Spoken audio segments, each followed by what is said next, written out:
Hi, welcome to the Lead by Design show. I'm your host, Singh. I have a question for you. What does it mean to lead by design? Exploring that question is the basic premise of this show, where I speak with inspiring leaders about leadership, design, agility, innovation, and many other things in between. I hope you enjoy this episode as much as I did, and I hope that, in some way, it inspires you to be a more mindful and conscious leader in your own life.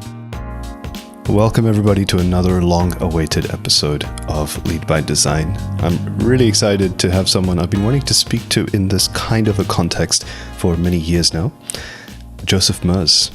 I'll tell you a little bit about Joseph, and then we'll crack into a very, very interesting, fascinating conversation that might venture into a few different pathways from previous episodes. Joseph founded his first business at 16 years old. He's gone on to launch a number of organizations since, and he's still involved with a few of these organizations, namely Sterling Group, which is a licensing group of ethical and sustainable recruiters, and the Merz Institute, a data-driven conservation organization with a broad mission that ensures continual relevance in a world where the only constant is change. Joseph is passionate about solving big issues from consumerism and energy to insect biomass decline and the climate crisis. Joseph, very excited to have you here. I've got some very interesting questions for you, but also I'm hoping we'll keep this conversational and we can have a meaningful conversation that impacts people, leaders aspiring and emerging and current to do some really meaningful and important stuff in the world as you are. So welcome. Thank you, Dev. Thank you. I'm thrilled to be here. And I know we've talked about doing this for a while, and both of us have been trying to align something, and we've finally done it. So finally we have. And I've always found these kinds of conversations, when there's a little bit of struggle to get there, it ends up being all the more worth it and rich and meaningful somehow. Not sure why. And I promise I didn't deliberately sabotage our attempts to to come together. But I'm very optimistic about this conversation. So, Joseph, I first came across you many years ago now, looking at your Sterling Group website, which in your bio itself you reference as a licensing group of ethical and sustainable recruiters. So I was really inspired by the design of the website, having a bit of a background in web design myself, but also how specific, clear, and deliberate you were to not just be another recruitment agency, but you've got a bit of a manifesto and a purpose-driven articulation of that particular organization. So I wanted to ask you to begin with, what does it mean for a recruitment agency to be a licensing group of ethical and sustainable recruiters? So just at a superficial level, like what is that as a business model? So it's kind of a we sort of had to utilize the licensing model to do what we wanted to do legally. The idea was, I wanted to start an organization that was distributive and would pay recruiters a lot more than so it wouldn't pay them salaries. It would just pay them a lot more than in kind of commission. And it came out of the fact that when I moved to Australia, I didn't really know what I wanted to do, and I knew I kind of needed to start another business or something. And I'd had such terrible experiences in recruitment from trying to find jobs and things like that there was sort of just an idea, and I needed to do something with it. And I noticed that when I got into recruitment, because my brother suggested that I did that, I just found that that there was, all the recruiters were talking about how they thought they could just go off and set up their own businesses, and they just thought it was going to be just this simple thing. And because I'd had other businesses, I knew it just was not as simple as that. So I thought, imagine if we could provide like a platform for them where they could just come and recruit for themselves, make way more money, and that's where the whole idea started. So then licensing was the legal way to do that, and that was, and then it came from there. So something that struck me about you that I find really interesting is that you don't really promote yourself as a social entrepreneur, and your businesses, as far as I understand, are not really set up in at least a traditional non-profit constitution. And yet you're what I would consider an ethical and very, very conscious serial entrepreneur. You've set up many businesses and they've all been very, very purpose-driven and passion-driven. And that in itself is rare.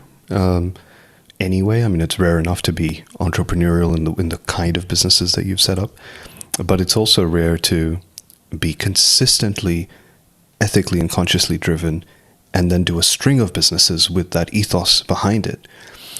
And then on top of that, not go down the expected path of setting up a foundation. I mean, you do have a foundation as well. We'll talk about that later, but setting up an institution as a nonprofit or a charity.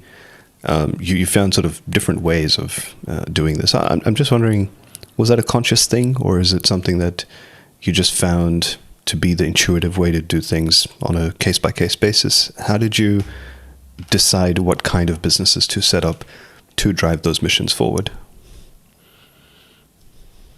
Yeah, that's a really good question.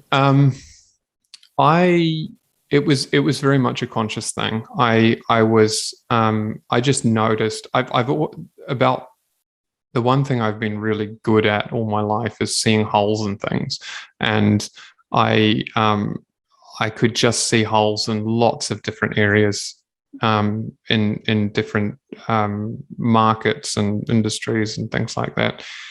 And when I first started making money from the businesses I started when I was younger, I just noticed that no matter how much I made, it didn't impact my happiness beyond a certain point. And then it became about, well, how can I do this like ethically, and how can I share this with others? And there were all sorts of, there was so many things that kind of came into it, because I was just longing for some deeper meaning in things, I think. And my parents, my dad was always very philosophical growing up. He was a monk for 6.5 years before he met my mum.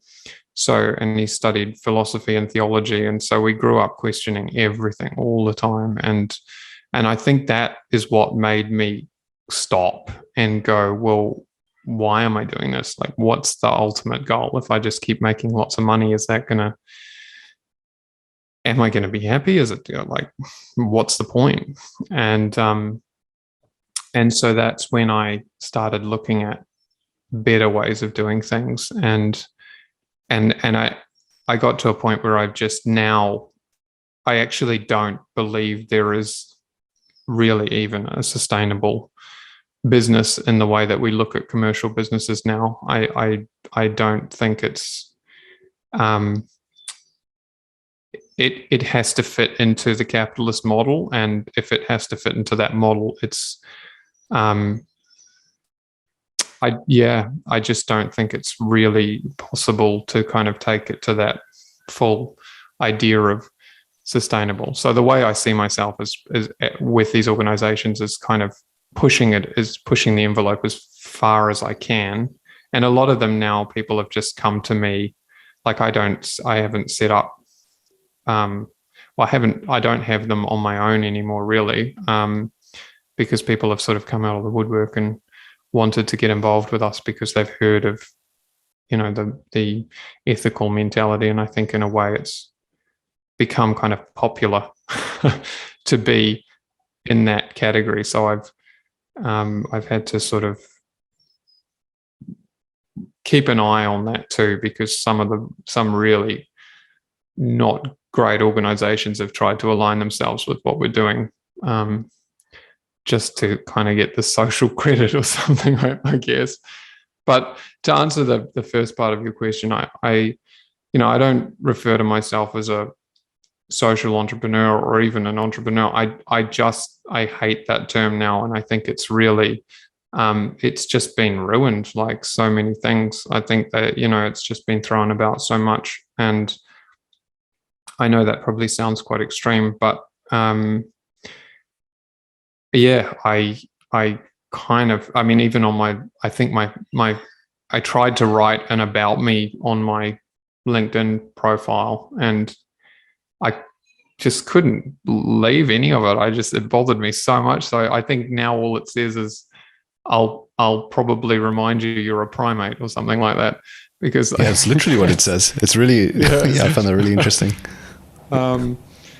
And I think that's kind of the fundamental thing that sums up where I'm at as a human on my journey anyway. So yeah. I'm very interested, Joseph, in asking you about your dad's experience. You mentioned that he was a monk for 6.5 years, did you say, before he met your mother?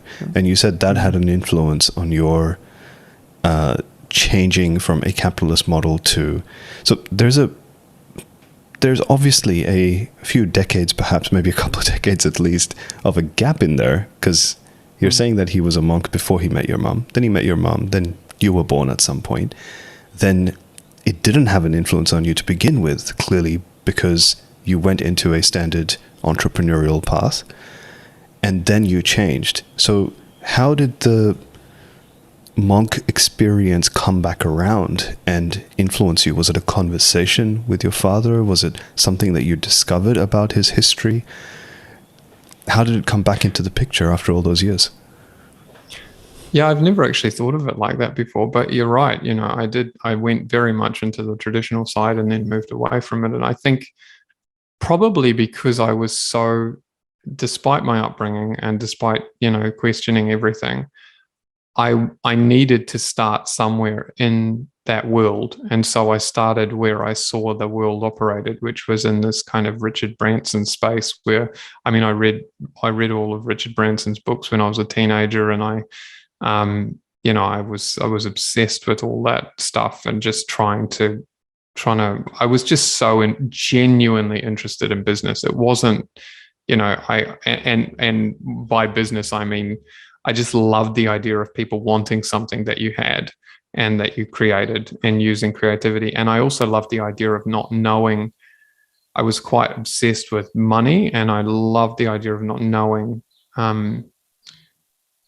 you could just come up with an idea and bang, there would just be a whole lot more money there. And it was just, if you didn't have that idea, you wouldn't have it. And that kind of got me quite excited. But I think, I think the reason I went into down that traditional route in the beginning was because it was kind of where I saw I needed to start.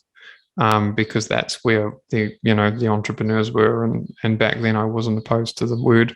And I mean, it was a mess in the beginning with some of the things I think back now, and I cringe at the thought of some of the meetings I had. Like what? Any particular example come to mind? Oh, one time, because I was a pilot for a while, studied to be a pilot, and for quite a few years, and I decided one time that I wanted to start an airline, and we got really, really far with it. Like, we planned this so well, me and one of the other pilots. And you told me this, I remember. Yeah. Yeah, and I mean, even I called one of these. There's a quite a well-known businessman in New Zealand called Mike Perro, and I remember ringing him, asking him for an $8 million loan when I was, how old was I? I must have been like 16 or something, or 15. And actually, I can't remember what age I was, but anyway, he just said to me, "Look, mate, you sound like you're about 12." And there were just lots of experiences like that. But yeah, anyway, the thing that kind of, I think, that shifted it was that the fact that I assumed that when I got to this point, I would just feel fulfillment and I would feel happiness, and I didn't.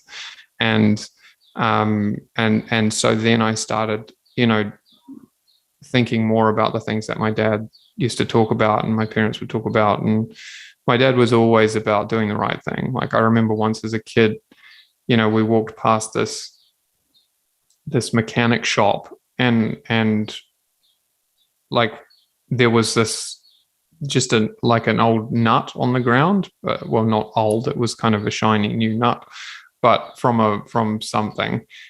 And I picked it up as a kid, and I was, just thought I'd keep it. And we started walking past, and he said to me, "Are you just going to take that? Like, that clearly came from there. Is that something that you like?" And I as a kid, I was like, well, I was actually pretty upset by the whole thing. Finders keepers, Dad.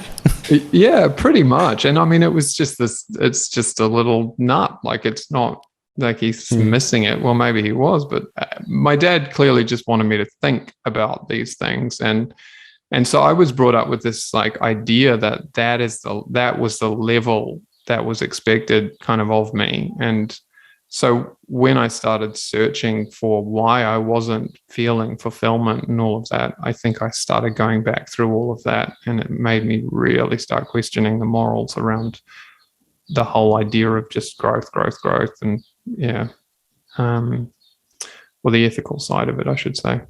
So, right. Yeah, does that answer your question? A little bit, and we can come back around to this because I'm really curious about the kind of influence that parents have on their kids that sometimes we don't realize until a long time later, how those lessons come back around and inform certain decisions that we make as an adult.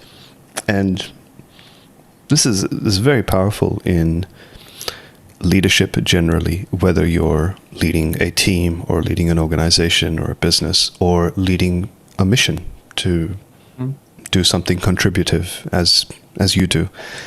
And I think it's very insightful when we think about what are the lessons that we have yet to learn that our parents might have already shared with us when we were much younger. In some cases, it's what not to do, and in some cases, it's what to do, and in some cases, it's just about how to think about what's important and what we value. So I find that fascinating that there's a reference there on that particular experience that you've attributed of your dad being a monk for 6.5 years, and how that's given a kind of container to all of the moral compassing and directing for your decisions. But in the meantime, I'm curious, did you have a particular tipping point where you realized that you were unfulfilled, as you said? And how did you recognize it? What were the symptoms? Yeah, there was definitely a tipping point. Yeah, and I recognized it. I just constantly found that I was moving the goalpost all the time for more, and I just kept thinking more. Why? Like that was really why. I just remember thinking I'm not actually ever achieving anything, because as soon as I achieve it, I'm moving it again to something bigger or further away. And then I started looking really deeply into like the way that organizations actually did this, because I just made up my own way of doing everything all the time. I very rarely looked at, that was another thing that my dad used to kind of talk about, was he always said that I went to the University of Hard Knocks, because I never studied business or anything. I just sort of did what made sense. And that's one of the great things about it. It really is pretty like logical. Yeah, so I just started questioning why I was doing all of that, and because it was kind of my own, I always made up my own way with things. I thought, well, maybe the answers are in the fact that other organizations do this differently, and I've just made the wrong way of measuring I've created the wrong way of measuring how I'm achieving goals. So I remember looking really deeply into some of the ways that big companies measured their achievements, and I actually found it was 10 times worse than how I did it. Like, I think from memory, there was a big company, I don't know whether it was Google or something like that, and they like attributed these decimal values to to everything they did, and then they'd total them up, and if it was above a certain amount or below a certain amount or something, then they classified it as like a successful thing or unsuccessful. And I tried it, and it was just the worst. I just thought, I can't do this. Like, it's even worse. So then I realized that basically the direction that these super successful companies were going in was actually the opposite direction to where I wanted to go. So what were you doing instead of convoluted decimal measurements?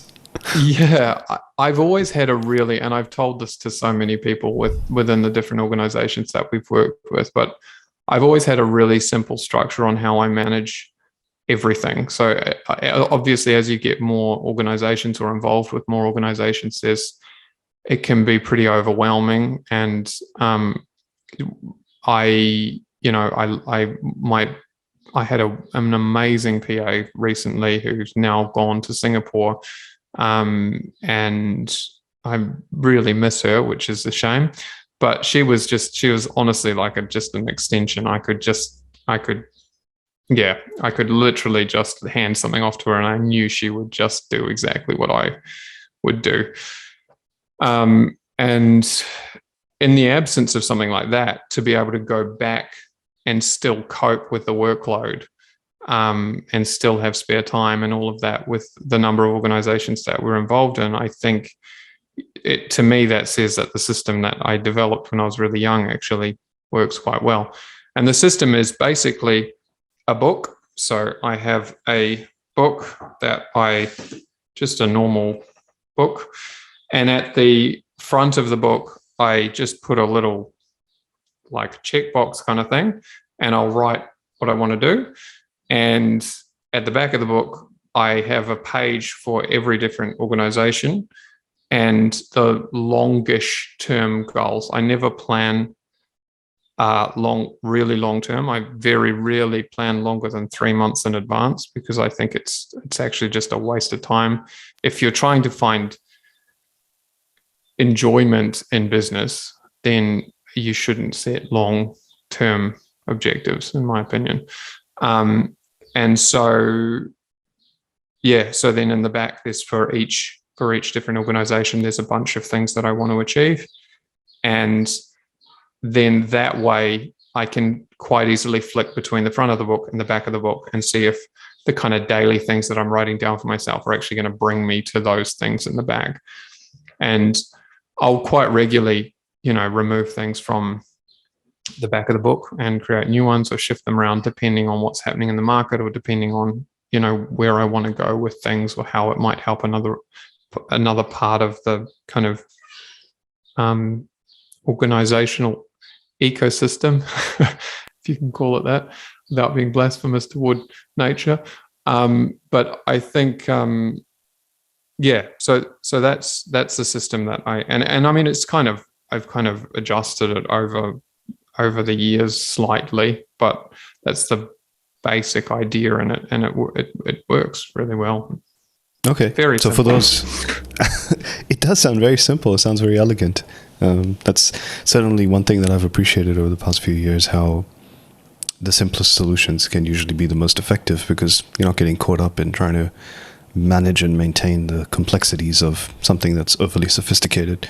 I think just quickly to add to that, I think that it's what I call the way of actually enjoying running an organization, in my opinion. Otherwise, you've got these deadlines. You've got, I don't set deadlines unless I say to someone I'm going to have something to them. I do not set a deadline.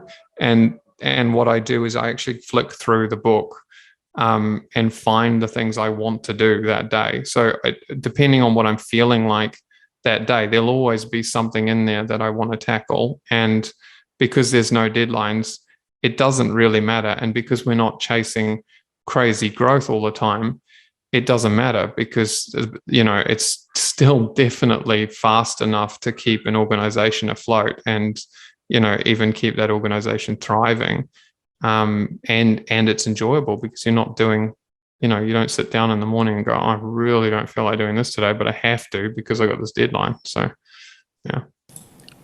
So, for those who may not be watching this in video form, listening on their podcast platforms, what you held up was a notebook, right? It was just a simple, just a school or whatever they're called, a lecture book, and it's just normal lined ones.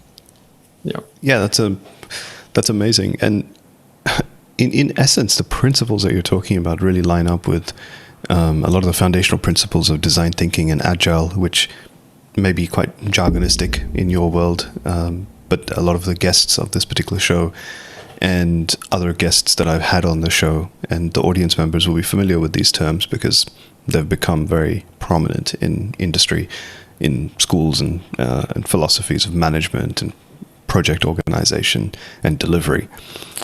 The name of this show is Lead by Design, and specifically I'm really interested in, as you know, obviously we've talked about this, figuring out how people can be more conscious in designing the kind of leaders that they want to be. And it's not just consciousness in terms of being ethical or purpose-driven, it's conscious just in terms of self-awareness.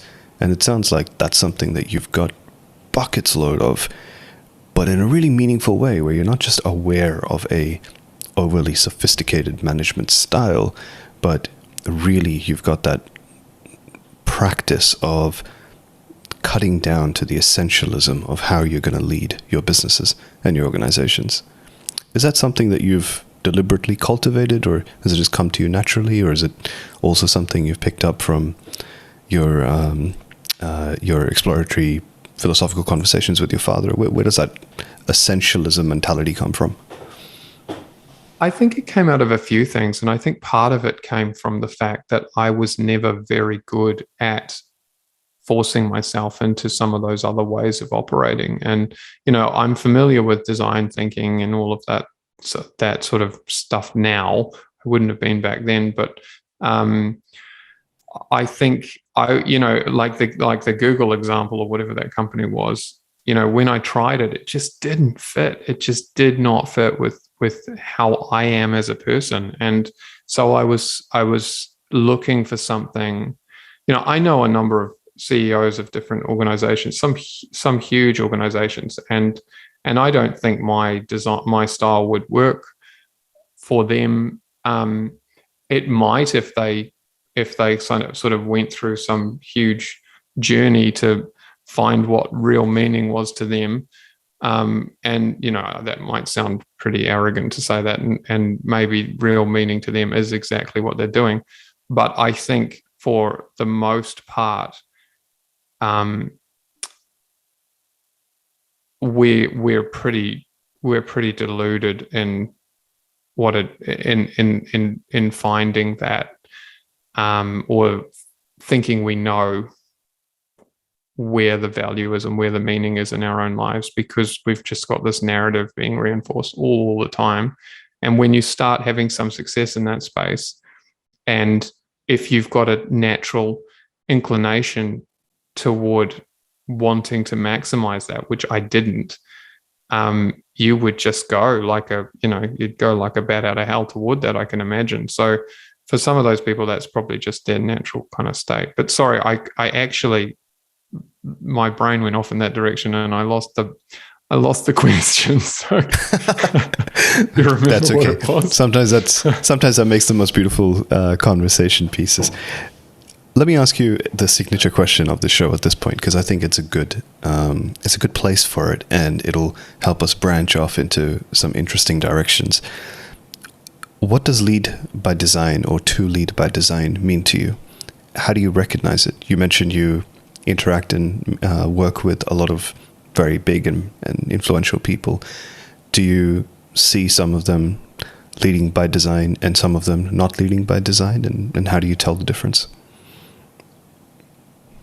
To me, I think leading by design is recognizing the way things truly operate. And, I used to do a bit with, my first business advisor was a guy, he had 6 degrees in business and 1 degree in boat building. And he had a PhD in tacit knowledge management. And, the whole idea of tacit knowledge is just, it's a pretty interesting idea. For those of you who don't know, it's basically like, if you imagine an organization and, well, this is my understanding of it after, all of the communication I had on it. But if you imagine an organization, and they've got, their standard operating procedures and all of that, and the operating procedures say that June is, or this particular role is what looks after a certain area. But because of the particular way that organization operates, everyone in the company knows that it's a guy called Aaron who's got a completely different job title that actually looks over that. Now, that's the example is that what I'm saying is that would be tacit knowledge.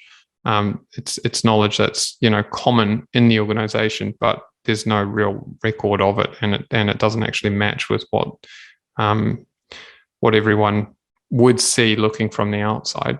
So I guess why I brought up the tacit knowledge side of things is because what you're leading by design is to me about recognizing that, like, you can't, it's not about the superficial way that things should operate. It's about the making a plan, or planning for action based on the reality of the situation, and the reality of, or most likely, how things are going to play out. That would be my take on it. So if leading by design is to see things as they actually are, and part of that is to get a sense of what tacit knowledge is around you, to be able to observe the state of how things are actually operating. I think that's how you said it. Is that more or less? Yeah, right? Pretty much. Yeah. So do you have any practices or rituals or guidance that you give to people in your teams or other leaders who come to you to say, this is how you should get more attuned to the reality of things, or this is how you can check in on where you might be not seeing things how they are? Or even for yourself, how do you do that? How do you stay real, for lack of a better way of putting it? Yeah, I spend a lot of time in nature, and I find that things just sit there in the back of my mind. And because I don't put deadlines on things, rarely put deadlines on things, things just stay in the back of my head somewhere doing something. And I slowly, as my kind of journey progresses, I join the dots in certain things. And a really good example is something I'm working on at the moment in the Institute, which is basically, if you look at all of the issues we're facing as a species, there are the vast majority of them stem back to this kind of hyper consumption that we're so addicted to. And that stems back to the success of the marketing communications industry, and how well they have been able to drive that. And when I came into the not-for-profit space and started working in that, initially it was just trying to put money into good projects, and then I realized that I'm so sick of money that I wanted to actually do something. And it took me about 3 years. I went straight for the best scientists I could in the world, and managed to get a number of them on my advisory board, and like amazing people that I am just a privileged to be able to deal with every day or every few days. And by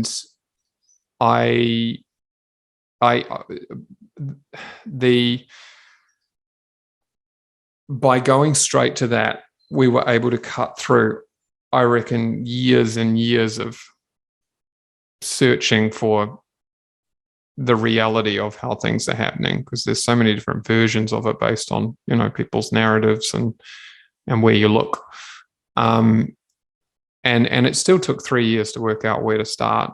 But I have now got to the point that I've been able to see all these different not-for-profits and see the difference between the way that they try and achieve things versus how I've done things in the commercial world. And because I haven't chased that traditional kind of way of operating, but I've very deeply explored it, and I've taken different stakes in different organizations that have allowed me to see more of that. An example is a data and analytics startup that we've got a stake in, and just watching how that world works is remarkable. And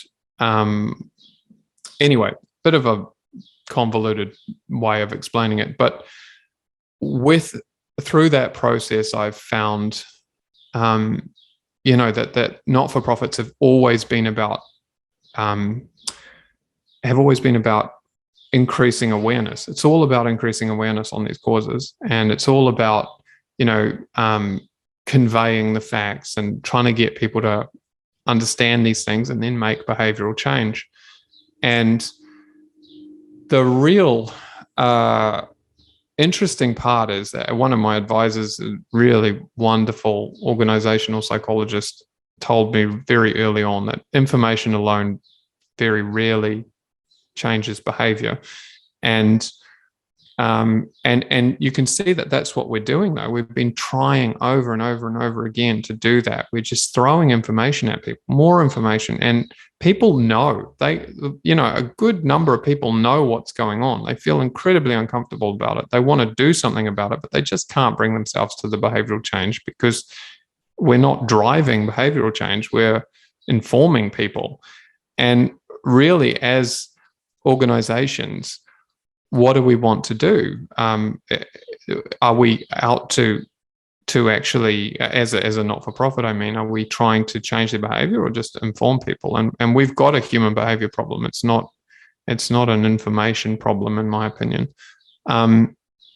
So anyway, what I'm getting at is that it became very clear to me that there's a real opportunity to utilize the tools that have been used to drive consumerism and drive that whole model to push the other direction. But there's a number of natural kind of benefits to it, in the fact that capitalism on a whole leaves a lot of people unhappy. The vast majority of people, and I know it's easy to say that from the comfort of my house with electricity and all of that. Like, there are plenty of benefits, don't get me wrong, but the vast majority of people who are trying to achieve success or whatever it is won't achieve it. They just won't. It's as simple as won't achieve their definition of success. So, and our reality is, our perception. So, it's amazing how easy it is to fix in a way. And these organizations have the tools to do all of that. And so by tapping into some of those almost biological benefits of moving away from the way that we're doing things now, I think it's possible to, by utilizing those tools and getting rid of the idea that we need to tell people the facts. If it doesn't matter about the facts and it matters about the behavioral change, suddenly we can tell wonderful stories that will elicit the change that we need, exactly the way the commercial side of things operates and has done so successfully to create this problem in the first place. And there's this sort of potential for some sort of positive feedback loop that happens because people are moving out of a state that actually didn't bring them, excessive happiness anyway. So that, to me, that's an example of looking at things for truly how they're working and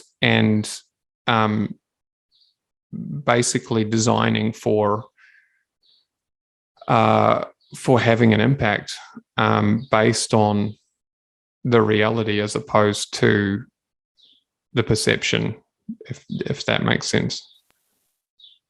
Yeah, it makes a lot of sense. It's very monogamous. It's a big concept, actually. There's a lot of things that I would like to talk about in that.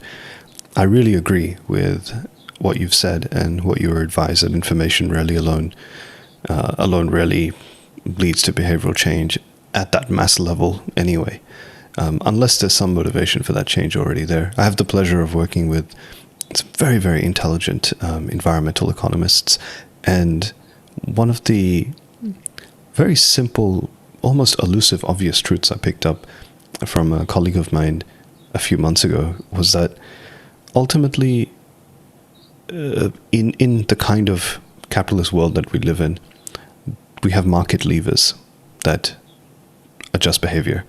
And you've basically got carrots and you've got sticks. And that's what drives behavior. There are certain carrots that people will move towards because they're motivated to want something. And there are certain sticks, like public policy regulation, that will that people will behave in a particular way to avoid those sticks. And I found, because I started my career in the NGO sector, and whilst there were some grassroots community organizations that were doing a lot of service provision, there was also a lot of advocacy and communication and information dissemination that went around it.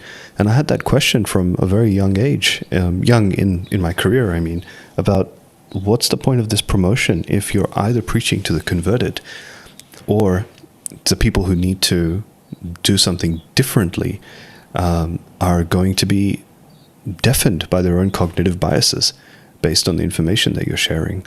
So unless you're attaching some sort of a carrot or stick or some sort of a market lever to that information to adjust the behavior, then the behavior is not going to be adjusted because people are already convinced about what they want.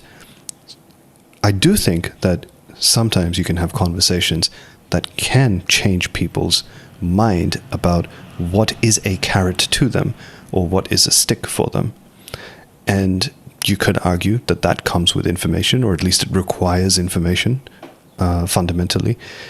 But I agree with you that just putting that information out there by itself is not going to really make a difference if you're not stimulating those conversations and being really mindful and proactive and getting people to think about, hey, look, your idea of a carrot is not really helpful.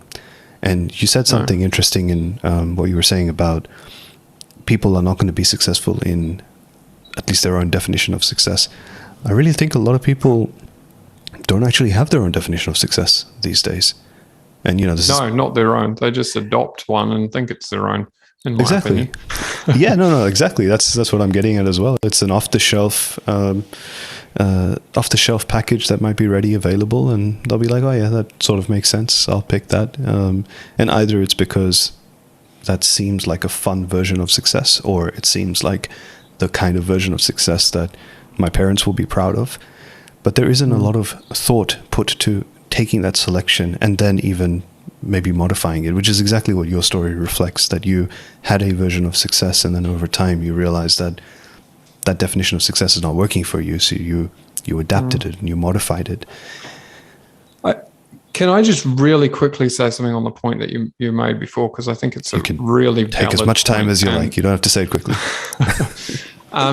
So you mentioned that, you know, for some people,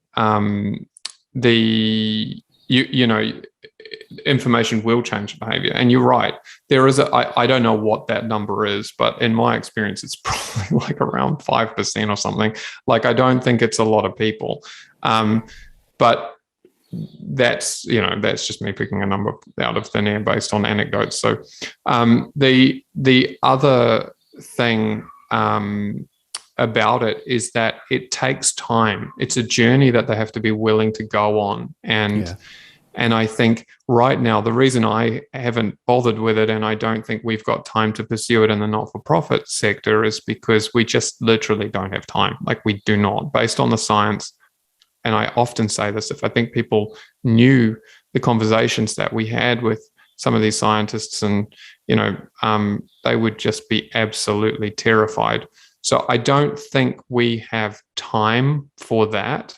But to bring everyone along that journey. And the other side to it is that they have to want be interested enough in the first place to go there, and then they have to have the perseverance to kind of push on as well, which kind of ties in with the interest thing. But so I think there are a lot of really big challenges going down that route when you're up against, well, in the kind of consumption discussion anyway, where you've got something pushing so hard and so fast in the other direction to try and kind of move people out of that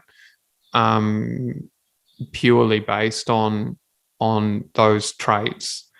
I can see why we're not getting anywhere near enough movement on the topics that, there's really serious issues that we're facing. So anyway, I just wanted to add that. Yeah, no, I agree. So just to make it really, really clear for anyone who's listening to this, that might be thinking, okay, we get it. Information, promotion, communication in itself is not going to move the needle fast enough. What is the antithesis to it? What do you do instead? And what are you doing instead? So I'm part of a new, we've been asked to join this new Stable Planet Alliance with was founded by one of the advisory board members, Phoebe Barnard. She's one of the authors of the Scientists Warning to Humanity's paper, to both of them actually. And she's amazing. Like, honestly, just, you couldn't get anyone more amazing. I'm in awe of her all the time, and she's really lovely too, which always helps. But it does. So we actually have at the moment their weekly meetings on some of these really big issues, and there's some really amazing organizations that are part of that, and that we're absolutely honored to be a part of. I have to add, we've got like in the Stable Planet Alliance, there's organizations like the Gates Institute and really amazing organizations. And there's not actually that many of us at this point in time, but I have to point out that some of the stuff I say is purely Merz Institute stuff. So it's things that I'm trying to tackle. So I just want to add as a disclaimer that you're not speaking on behalf of those. Extreme. So yeah, I'm absolutely not speaking on behalf of those organizations. I've just been invited to be part of that, the discussions on some of the major issues because of the programs that we're working on and the contacts we've got and things like that. But I am notorious for I can't kind of work on the periphery of some of these issues, and I just have to kind of go for the jugular with things. And so, yeah, a lot of the stuff I say is related to that. I just want to clarify that there's, I'm definitely not speaking on behalf of any of them. But so I get a lot of really good information from, things like that. That's a recent thing, but there's always sort of something going on in the Institute like that where we're sharing information. And so to me, the solution to this is to utilize. I actually reached out to a really well-known individual who runs a bunch of ad agencies and has founded a number of them and is really, really well known in that space, and told them what I'm wanting to do. And there's been, there was a lot more interest there than I anticipated. So I think we can actually pull together and create some really positive material and a really positive strategy that will genuinely make people happier using the exact same tools that are currently being used to drive people in a direction where they're not getting happier, and they're. So could you give an example of a tool that drives behavior that isn't communication or promotion, that doesn't make as much of a dent? I think it's more about the narrative, the story. So it's not, the tools are the same tools that you would use, well, for the most part, the same tools that you'd use for any ad campaign. It's, getting in front of people, influencers, all that sort of stuff. But the difference is the story. The difference is you're telling people, you're not explicitly going out there saying, don't buy this, or don't partake in this, or don't, you'll be happier if you walk away from this. Like, that's the stuff that we've been trying all this time. It's like, just buy less milk or whatever it is. And while that works for, like we were saying before, that works for a percentage of people. But with the freedom of moving away from informing people, you have this creative freedom to create stories that are far more, impactful to a much wider audience, and can still go out across the same, using the same tools as the commercial or these organizations use, like data science and those sorts of things.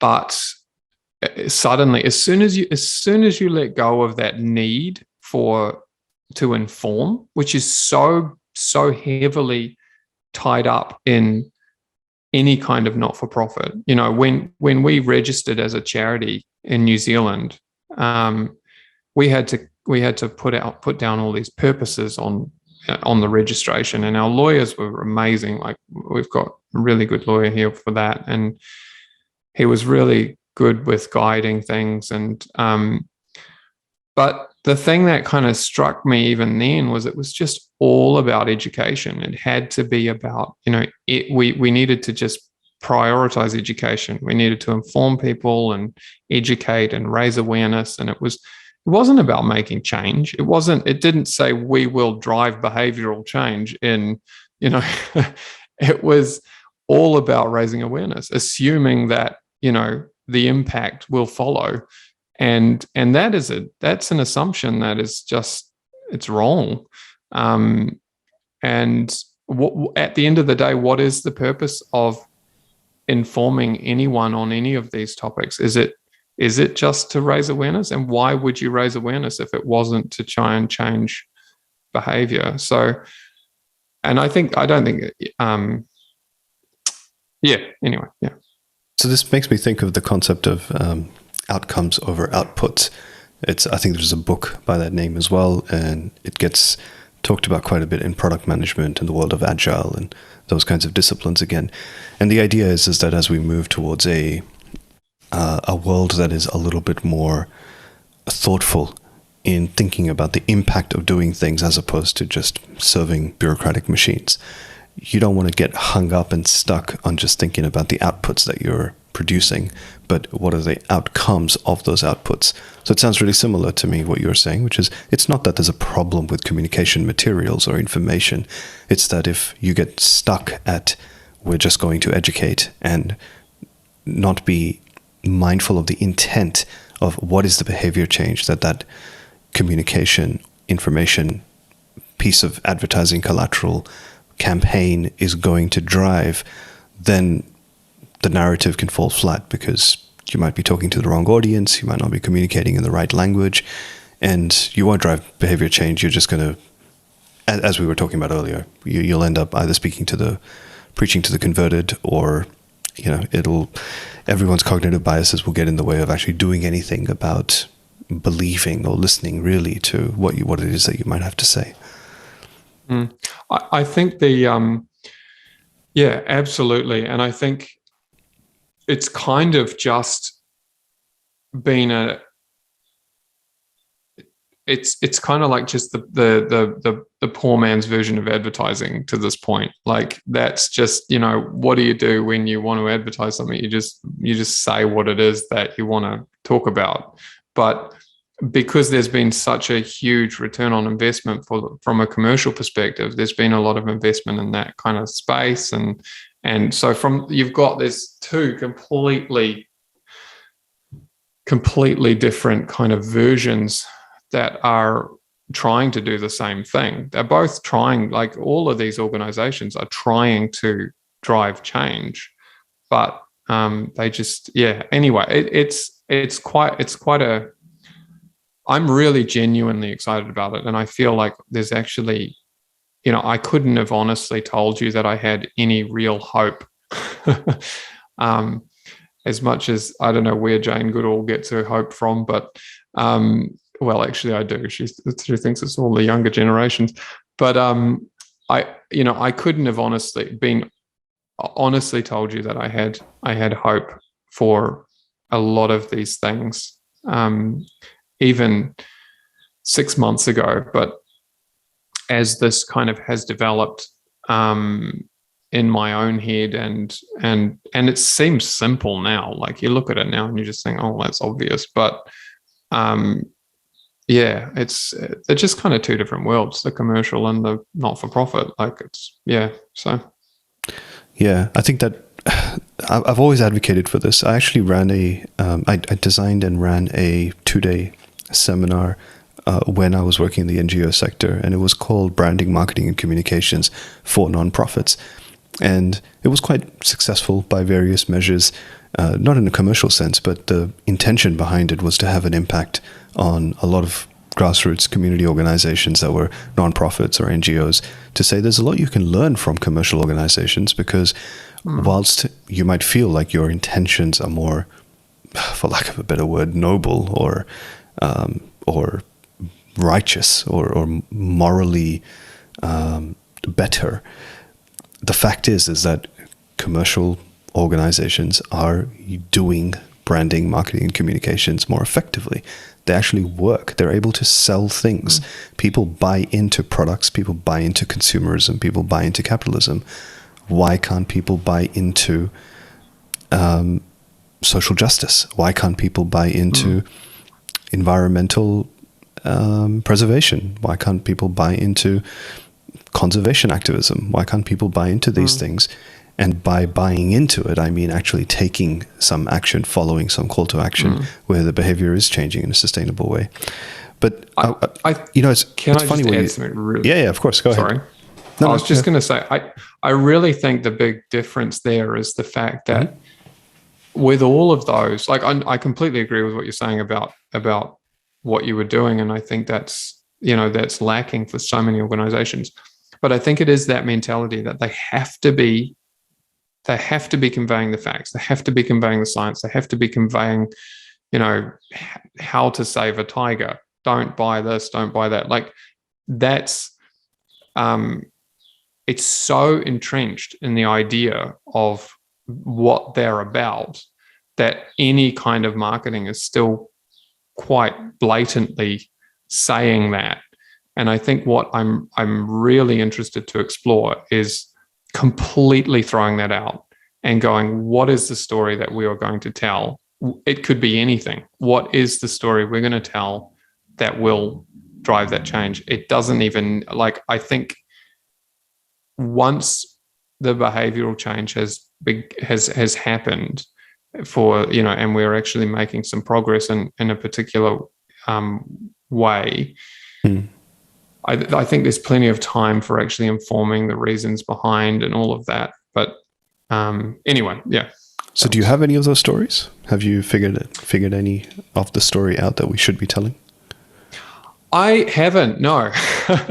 But I've really only started actually digging into this. This is a funny thing, as far as getting the people together to really dig into this has only sort of happened in the last week or so. So it's quite new for me to be exploring that, and as I said, I've kind of just been developing this whole idea and finding where those holes are for quite some time, because it's hard. It's hard when you come into a space and you haven't been in that space, and you want to learn how they do things because you don't want to miss out on the good things that they're doing, but at the same time you don't want to learn the mistakes.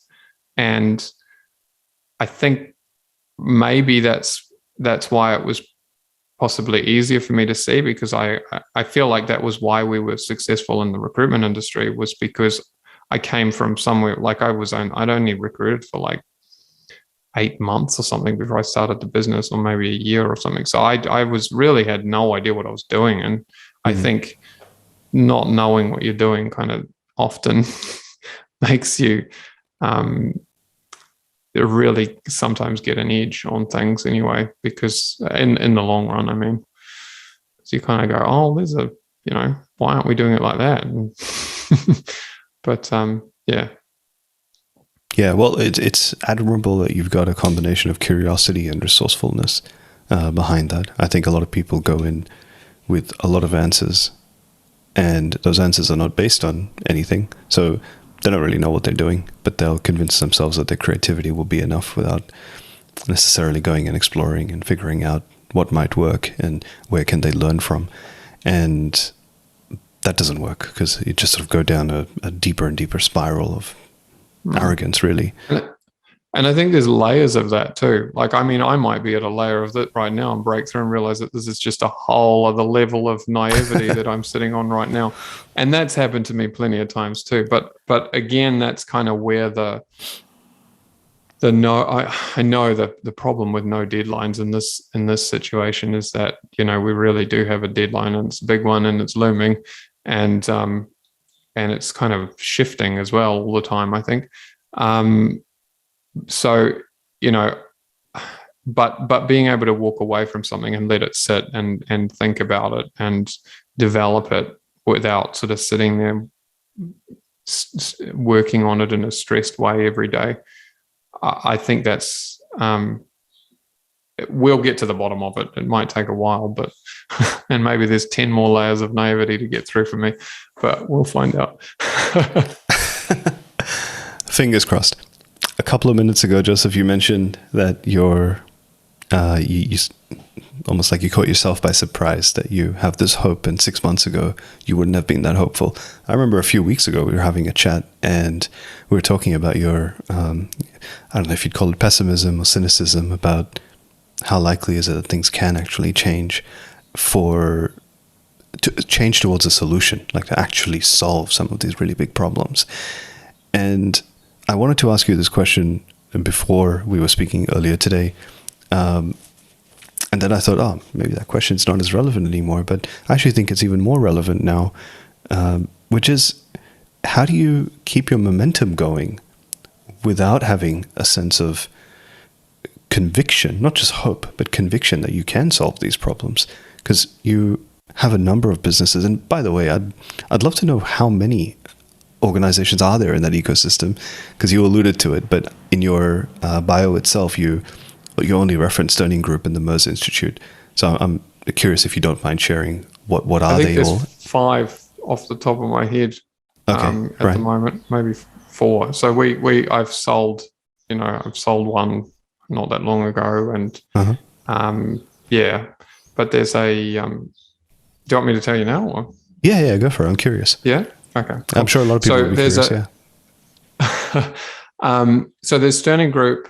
As I said, these are far more. Once I launched the institute, which I originally launched as Merz Conservation Fund in Australia, I became very clear that I didn't want to set up any more organizations on my own. I wanted to spend the rest of my days basically working in the institute. So I only got involved then with organizations that I wasn't running myself, that I would be a part of. So now at the moment I have Sterling Group, the institute, which is the not-for-profit. We've got a pharmaceuticals company that we co-founded with some really amazing people, an ethical one, believe it or not. And we have this. I was heavily involved in the launch of this data and analytics company, and then we've got, what else is there? Oh, there's a new spin-off from Sterling, which is an IT organization, which we've, actually been really fortunate with recently, and it's quite a significant thing that's happened with the Bangladesh government. I'm not sure whether I told you about that one. No, you didn't. I think that's all of them actually, and then the tech company which we sold. So is that all of them? Yeah, I think so. Yeah, so there's a we recently were the Bangladeshi government got in touch with us and got in touch with me and asked if we would be interested in partnering with them and exclusively representing all IT talent from Bangladesh to Australia. Wow. And I don't know whether you know much about Bangladesh in that sector, but they're the second largest outsourcing country in the world. And Gartner said, I think 70-something% of CEOs globally had digital transformation as their number one objective for 2022. And in the top 3 challenges they faced, a talent shortage was one of them.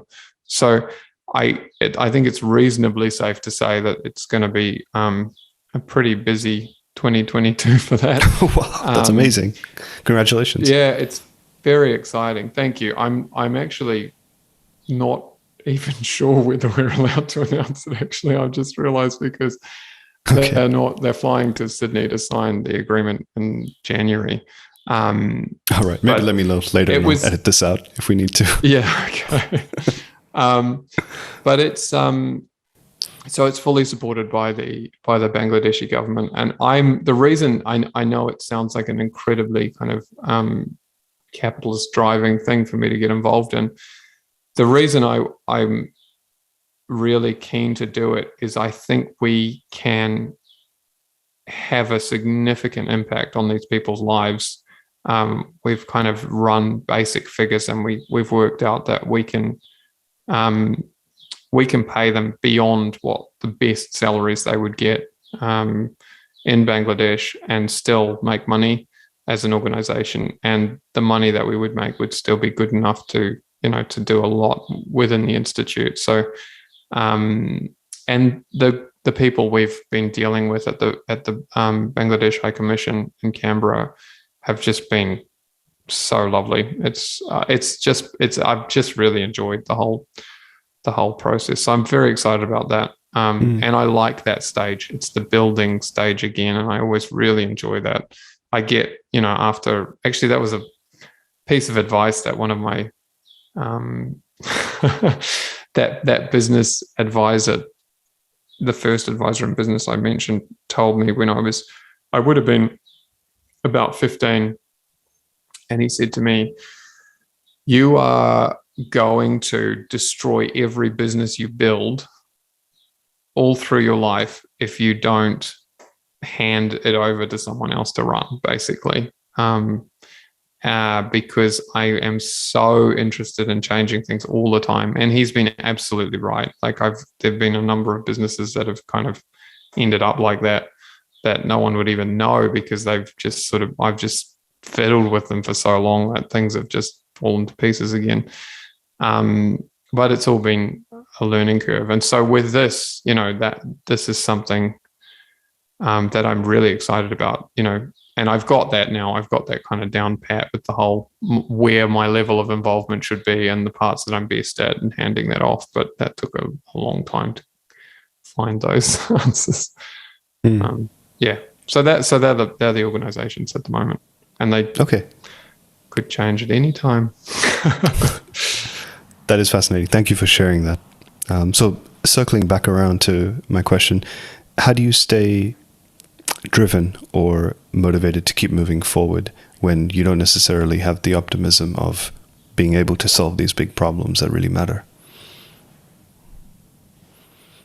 I don't feel like I've got a choice. I think that's one thing. I have always believed that if you can see these problems, if you're one of the lucky few who can see them, really see them, you have a responsibility to do absolutely everything you can to try and address them. And so I don't really feel like I have a choice in the matter. But in saying that, I do really enjoy a challenge, and the bigger the challenge, the more I enjoy it. So if I've got like a 0.00001% chance of success, I'll be like, yeah, give it to me kind of thing.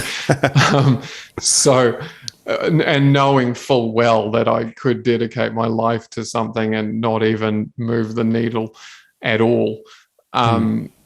But yeah, so those are the sort of things I think that they're the two reasons why I've kept going with it.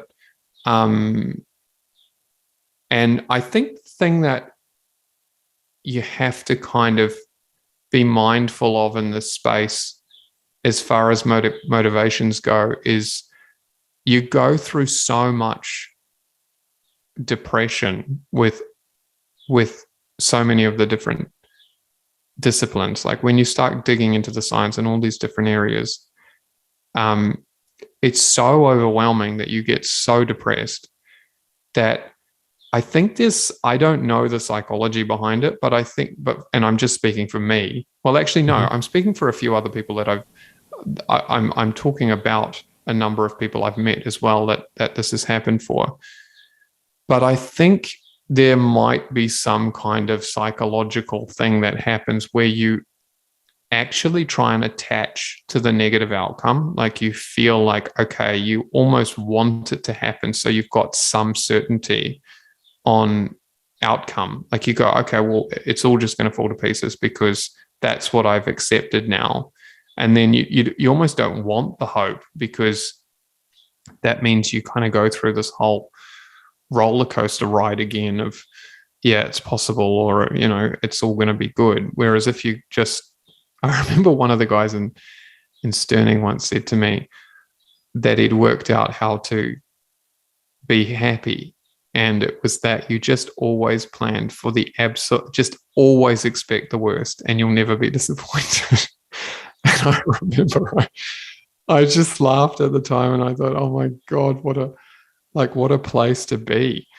And I think in honesty, that's kind of where I ended up with all of this, was just, but I think there's a risk with getting attached to it and actually trying to ignore the positive potential because you want some sort of certainty. And so if there's anyone listening who's maybe relating to that,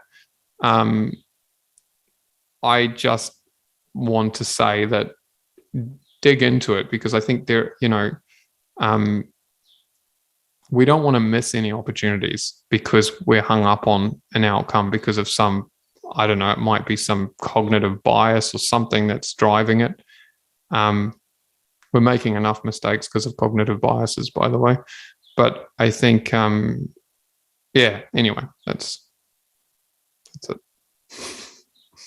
That's a wonderful message. I can tell you from personal experience, even with clients that I've worked with in a confidential coaching context over the past few years, I've come to care about environmental matters a lot more, simply because I've realized how much of an impact it has on mental health. People who do have emerging awareness of the impact of the trajectory that we're on, and are vulnerable to chronic anxiety or depression, it's very triggering to have hope that teeters. I mean, you look at what's happening in Australian politics now, for example, and largely that echoes around the world. It's really difficult to feel hopeful, because hope, at least I believe in, this comes from my studying of various spiritual philosophies based on, various Eastern spiritual philosophies, but also Stoicism has a little bit of this as well, which is that hope is actually in itself quite useless, because hope is very dependent on external factors to maintain. You can't do anything about hope. You can have faith, but hope implies that something may turn out right and I'm going to accept that there's a whole underlying condition of uncertainty that is there. So if I have a personal psychological propensity to get anxious or to get depressed, then I'm going to, by default, value stability more. It's usually anxiety in particular. It stems from some sort of complex trauma that means that your idea of safety is compromised because you didn't have the stability that you needed to feel that your environment was safe enough. So because of that lack of safety and associated lack of stability, you want things to be more concrete and certain. And then that comes back to what you're saying, which is that if the certainty is in saying, F the hope, and just let's assume that everything is going to continue down the path it is and go to shit, then at least that's more convincing and I'm more sold on that. So I'm not going to do anything because then it'll just trigger my anxiety, because hope triggers my anxiety. It's a really messed up, vicious cycle to get caught in. I feel for people in that trap. Which is why I think your story is so inspiring, because despite having a lot of reasons to give up or to quit along the way because of how much awareness you have, you've held on to momentum and you've held on to progress instead of striving for a particular outcome. Even though, ironically, at the beginning, earlier in this conversation, you were talking about not setting long-term goals, right? Just doing 3 months at a time. And that's why I asked you that question about still persisting and maintaining momentum, not necessarily hope or faith, but just keep moving, keep climbing up that hill, and eventually expecting the hope to show up, which, as you said, just in the last week, it has for you in a really profound way. That in itself is so inspiring. Thank you. I think that keeping on moving thing, and I mean, just know your general direction, I think, and discard kind of the expectations you have on yourself. Know the general direction, and keep moving in that direction. And one thing I think as well is reach out. I've always asked for help, always. And people think they do it on their own. They think that, there's this thing of you got to do it all on your own, and you don't. No one does it on their own. And you can talk to whoever you want, whoever you think is successful, and I guarantee you that it hasn't been, I mean, there might be the odd exception, I don't know, but I'm yet to meet anyone who's done anything absolutely exceptional in an area and they've done it on their own. So I've always asked for help, even if it's meant that I've got no. And I genuinely think 9 times out of 10, it's been a yes. It might be a reluctant yes, or it might be I'm, feeling stressed about the yes because I need to make sure I prove that I'm worthy of whatever it is that they're giving me. But if you're genuine about it as well, I think, anyway, why I'm saying that is if you ask for help and you find the most amazing people in all the different areas that you are interested in or you want to make progress in, and they might seem scary or they might seem, out of reach or something like that. But if you just pick up the phone to them or track down their mobile number, and just have that, you might have the first 5 of them will just be the most awkward things that happen ever, and maybe practice with the ones you don't care about so much. But what I'm getting at is that if you can speak to people who are just in a whole other dimension as far as where you want to go, the leaps and bounds you can make, even if it's just you on your own trying to like nut it out in your own head, where the Institute's got to from where it was as a conservation fund in the time that it's been doing this, I could not have done that without the advice of all the advisors who came on board. People, we've got 2 of the top climate scientists in the world on the advisory board, and I get to talk to them and pick their brains on things, and on certain issues, and you just don't spend the time browsing through the copious amounts of data on everything and sort of muddling your way through. You're straight there, and it's pretty easy from that point to check or question the logic or whatever, and they'll so what the point of what I'm saying right now is, one, for any of the advisors that are listening, thank you, because I just want to say thank you, because I haven't actually properly said thank you to any of them, and for putting up with probably a lot of nonsensical questions that I had really early on, and two, for people who really want to have an impact and they're having trouble working out where to start in whatever area. That would be what I think the way that you can gain the most traction the fastest is to do that. And that actually, now that I'm saying it, seems really friggin' obvious, but yeah. Oh, look, I don't think it's obvious at all. In fact, I've been itching to ask you this for a while now in this conversation, and maybe it can be the second last sort of topic that we can wrap up with. But it's a big question, because it might involve a bit of unpacking. You've mentioned throughout this conversation, throughout speaking about your journey, that throughout your journey you've had advisors and you've had advisory board. It's something I'm a big fan of. I'm a big advocate of. I've been an advisor to a lot of people, both in terms of advisory boards, but also professional, just in a professional capacity. That's been my job, to be an advisor in some cases. And I've had personal advisors, professional advisors in different domains, and helped set up advisory boards. And it's amazing how many people are so shy to do that for themselves, whether they're in business or, and I recommend this for even aspiring, emerging, and current leaders in corporate organizations, whether you're in a job or in any kind of leadership role or assuming a leadership role, create your own advisory board or advisory group. Have that group to go to. So I want to ask you a bit of a tactical question, Joseph. How do you do that? How did you do it? And what's the playbook, so to speak, for building, designing, creating an advisory board? I think it's a really good question, and I think it ties into one thing that's was very fundamental to me with the whole thing. I'm one of those people who sort of, things develop as I talk to people. I can have an idea in my head, and until I actually have a proper conversation with someone, it just doesn't. Like, I can, and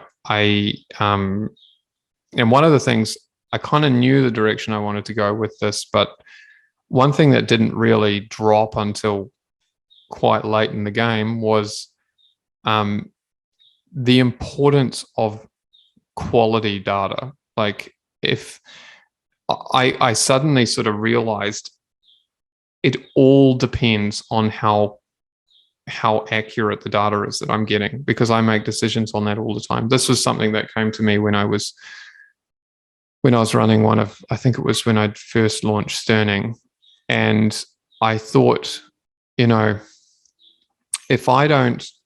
you hear, my kids are outside biking around, so hopefully we don't have any accidents.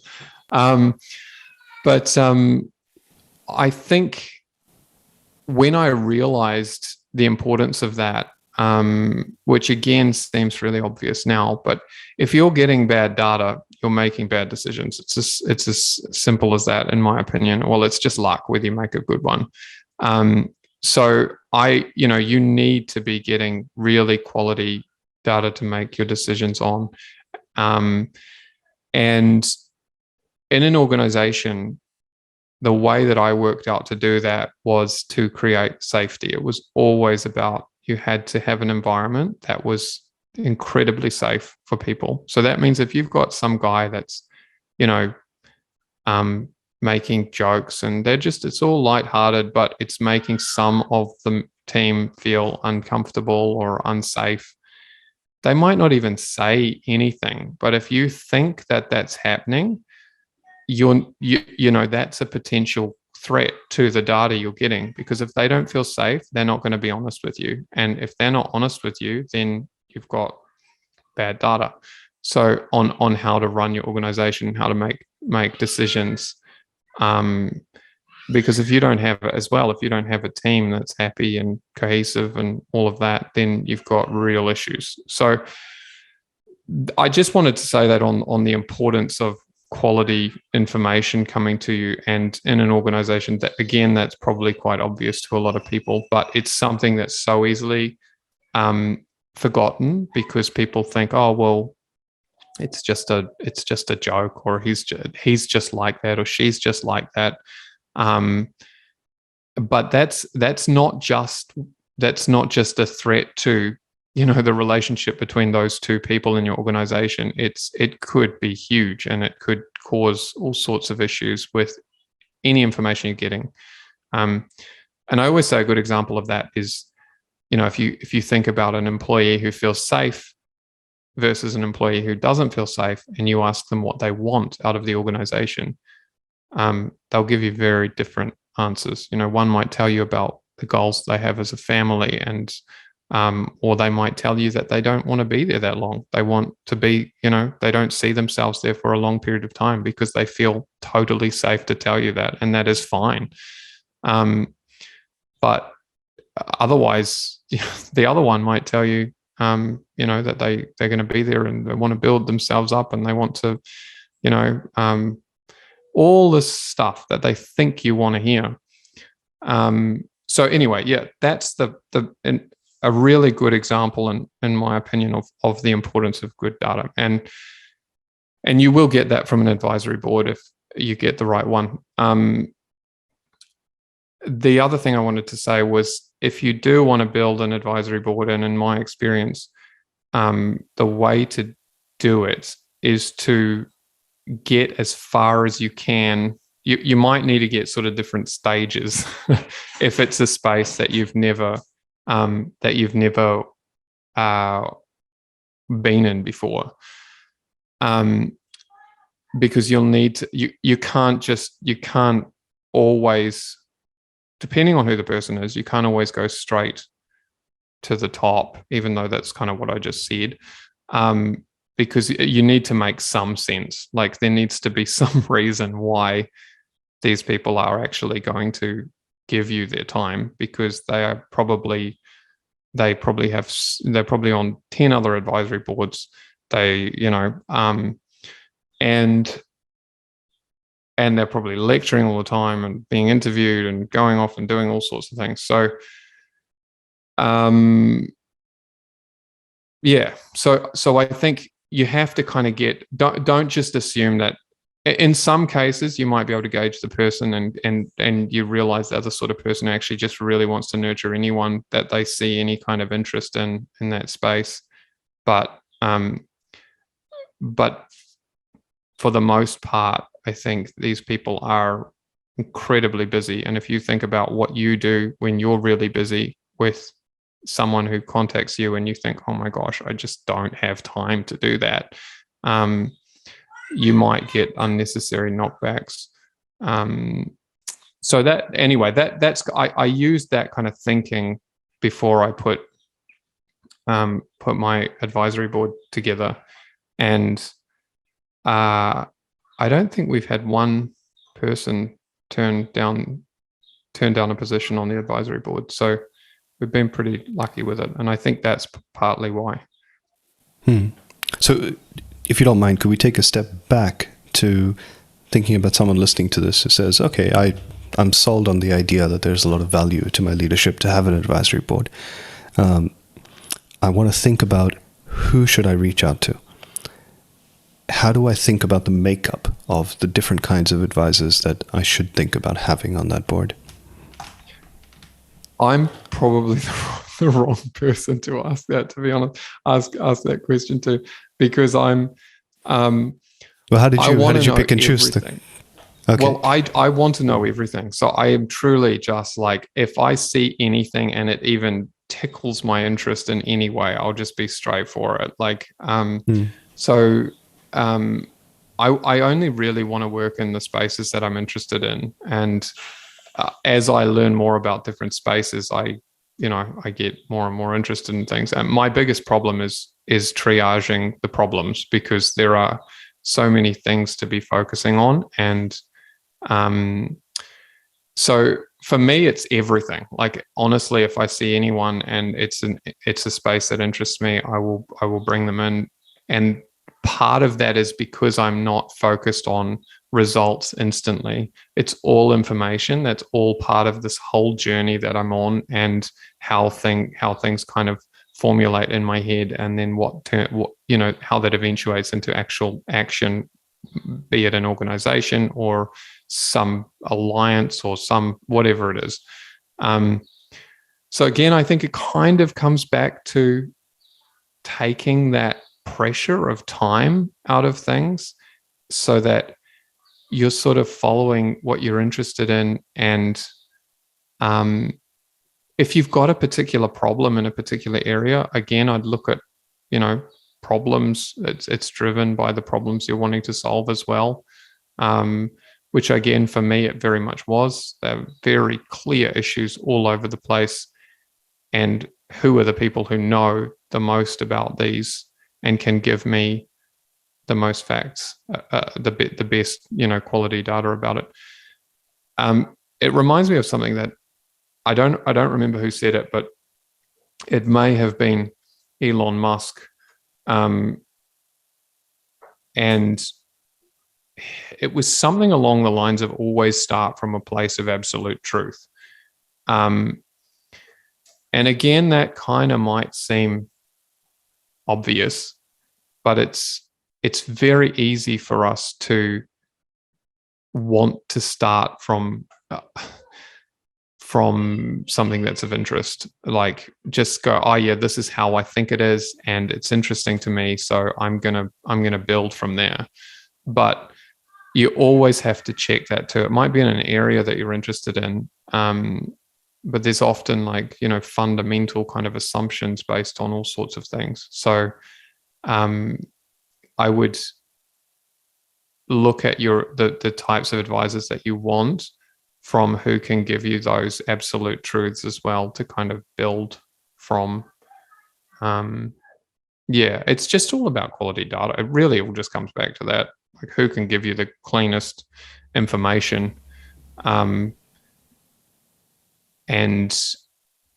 who's going to, and again, I guess that's super obvious, isn't it? No, I don't. It's what I classify as elusive obvious.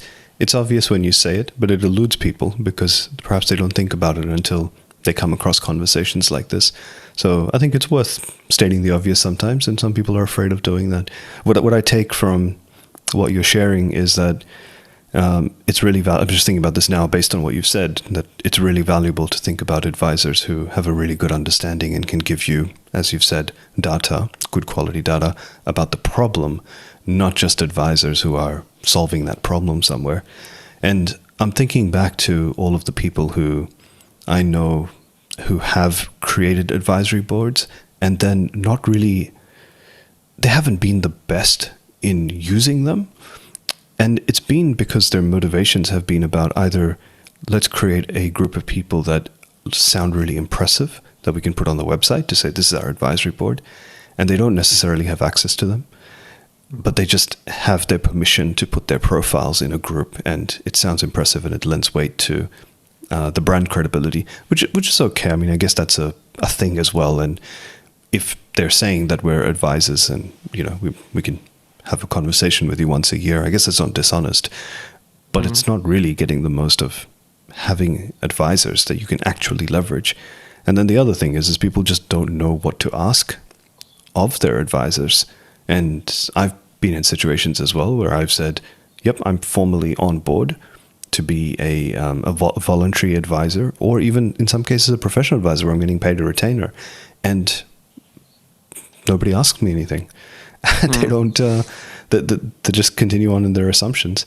So it occurs to me, based on what you're saying, that it's really valuable to have advisors that can be useful and provide good quality data on different levels of that journey, both in terms of understanding the problem really well and then ideating opportunities for solving the problem, and then perhaps advisors who can help along the way to implementing the solution and who might bring in different perspectives about other kinds of solutions out there, and you can broaden your perspectives and horizons and how you're thinking about it as well, which it sounds like what you've done over time. Yeah, and I'll quite often ask advisors outside of a particular area what about things that are way outside of their area, just because I find it quite interesting to hear what they'll say. And it's all, in honesty,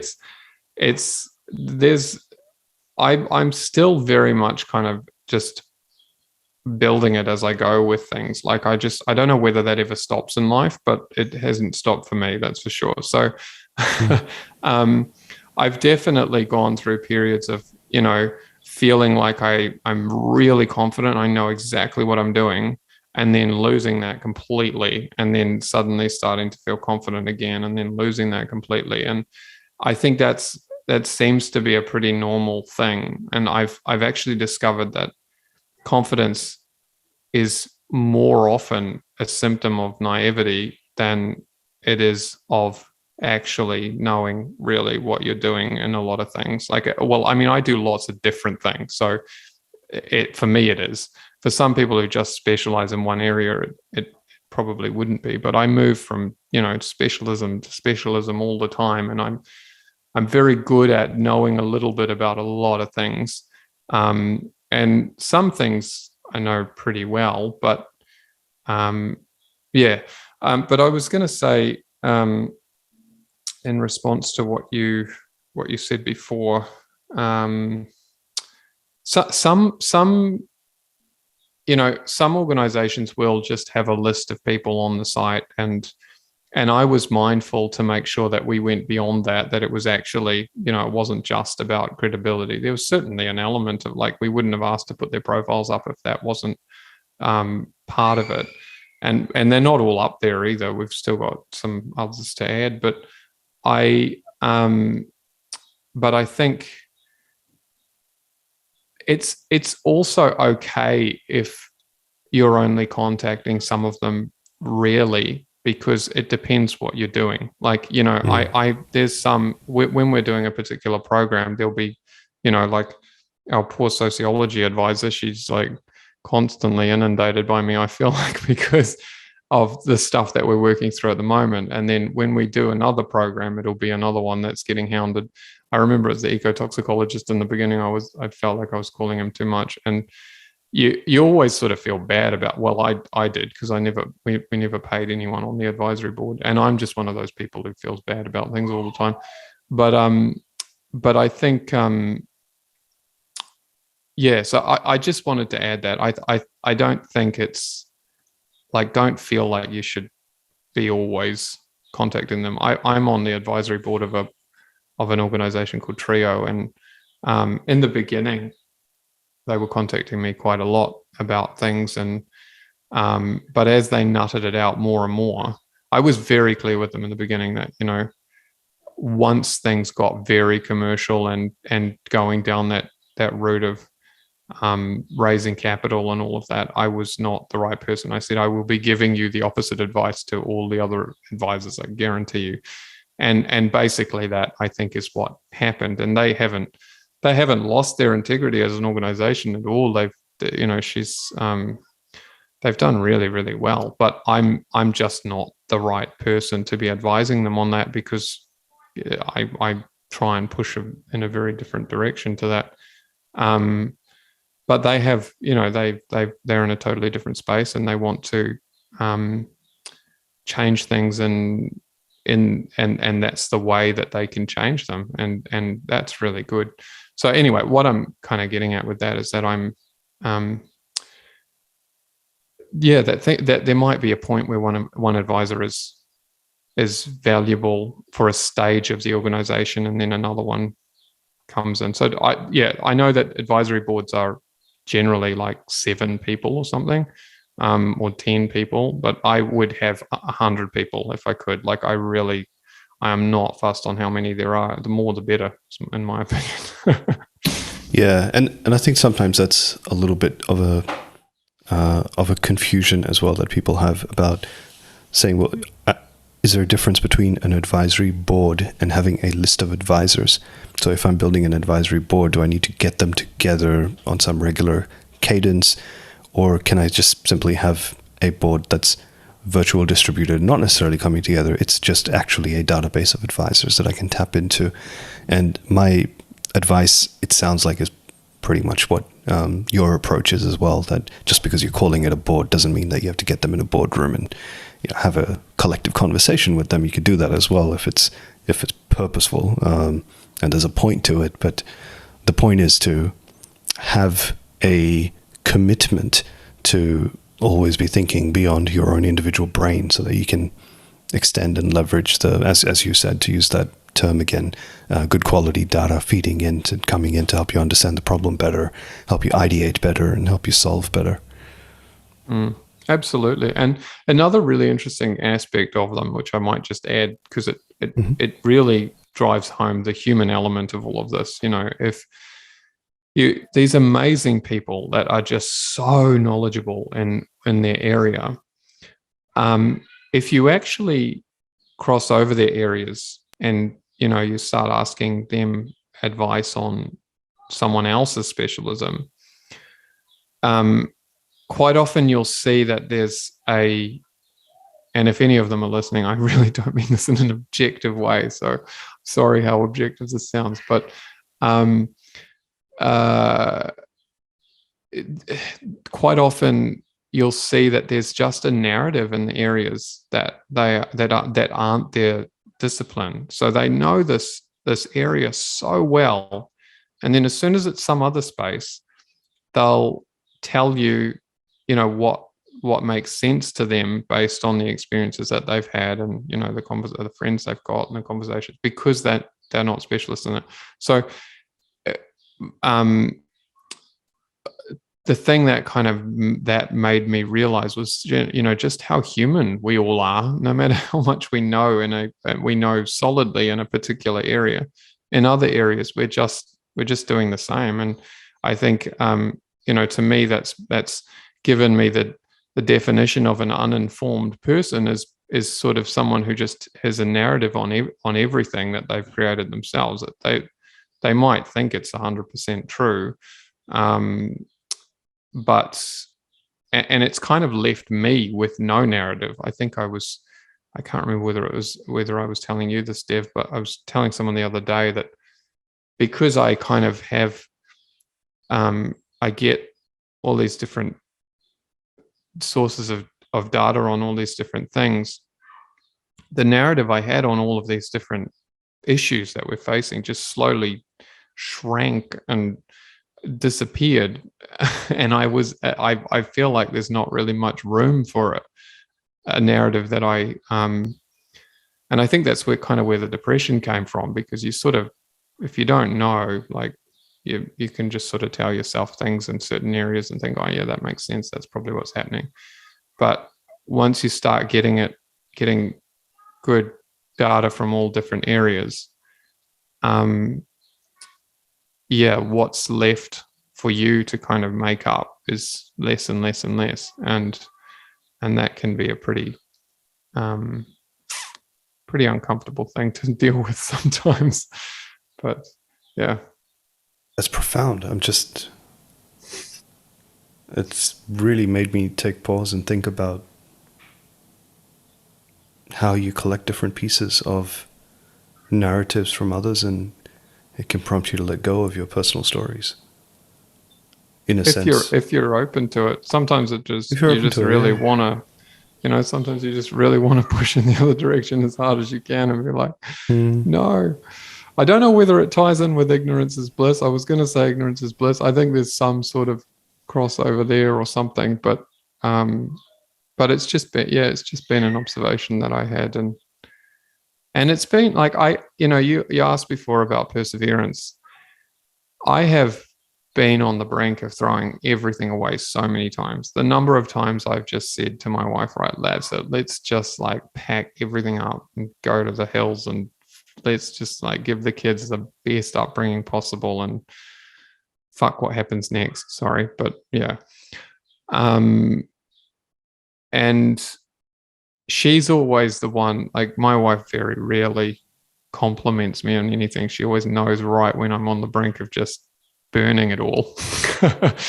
And then she'll say one piece of, one thing, one line of encouragement. And that's usually all it takes for me to kind of keep on going for another 6 months.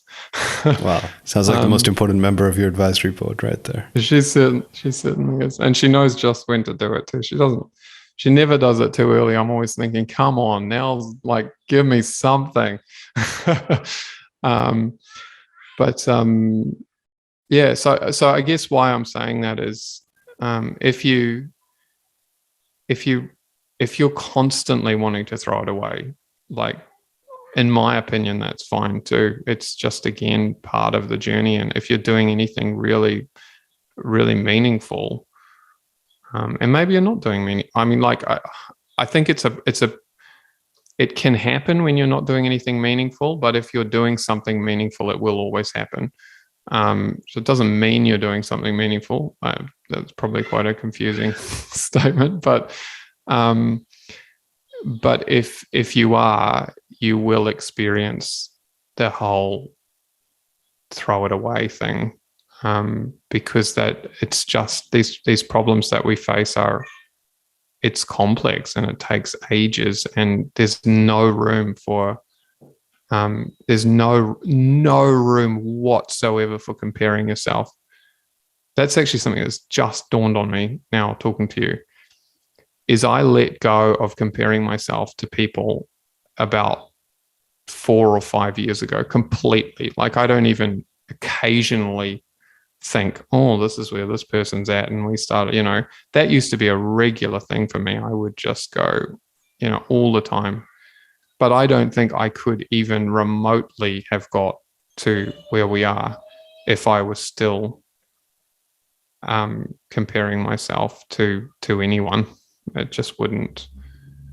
And actually, that's a really cool realization to have, because I remember thinking to myself, I need to get rid of.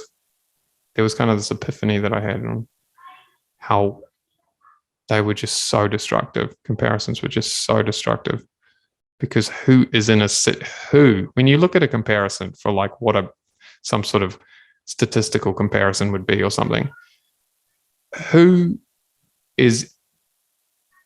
could you ever compare yourself to with the number of variables? That was kind of the realization for me, with the number of variables in the equation, and for everyone. There is no one on earth you really should, or you really could actually make a comparison against. So it's a meaningless thing to do that just destroys your energy and muddies the water. I did want to make sure that we had a chance to talk about the Merz Institute itself. And so, I came across the Merz Institute when you organized the program around success, and we've had a couple of conversations in that program, but also about that program as well. And I was hoping you could just talk to the audience a little bit about what the Merz Institute is. In your bio, as I read out earlier, I said that it's a data-driven conservation organization with a broad mission that ensures continual relevance in a world where the only constant is change. But what is it? It's quite mysterious, as I mentioned to you before as well, even from the website. When I say it took 3 years to try and work out where to start, that was a lot of that was kind of linked to that. I knew I wanted to do something. I knew I needed to do something that was tackling the issues that were so obvious to me. But the hard part was knowing where they started and where they stopped. And we've got this very kind of, I often tell people this, but there's an Indigenous, I did some work with Indigenous communities in Australia, and I have a huge, I cannot say how huge the amount of respect I have for Indigenous culture is. And I've got some absolutely fascinating things that we've kind of been playing with in that space, but just not time to talk about it. But one of the I remember that a lecturer in Indigenous studies I was talking to introduced me to an elder, a Mudbara elder in Australia, and this guy was incredible, and it was just such a different experience to even get a glimpse of that culture. And he said, you white fellas really like your binary thinking. And I was kind of, I don't know, might have been offended at the time, but it really stuck with me because it's just so true. We want things to be simple. We want to kind of be able to compartmentalize everything and put it into, put things into categories. Look at the scientific world. Look at how that, taxonomy and all of that. It's all about categorizing. It's all about putting things in a place. And for the brief moment in time that we're here as a species, or actually take it back to the brief moment in time we're here as individuals, you can do that because you've got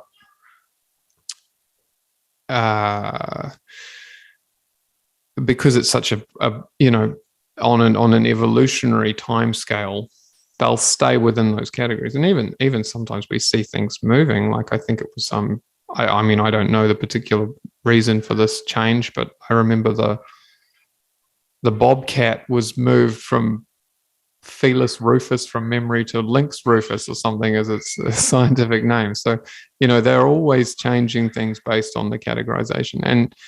And Indigenous communities, and it's a generalization to say this, but the culture doesn't see it like that at all, from my experience of them.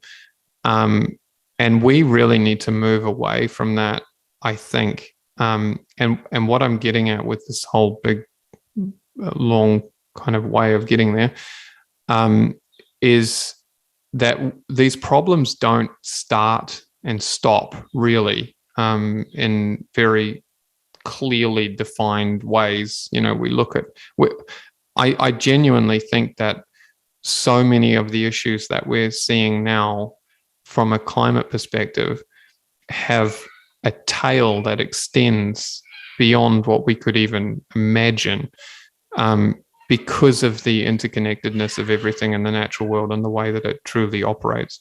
And that might sound kind of weird and spiritual, but it's really not. Dig into the science and you just see that it's telling you more and more what Indigenous cultures were telling us from the beginning. And we just thought, oh yeah, what do you know?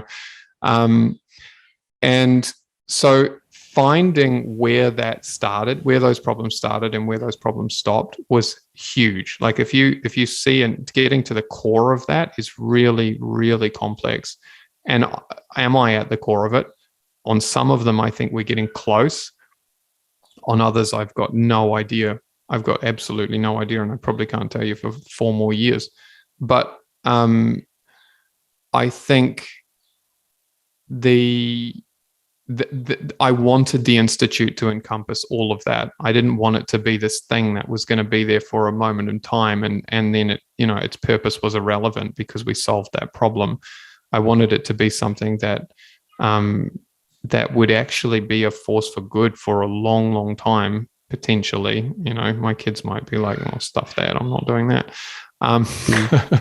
But and so I set it up with that, and so that's why we've got this focus on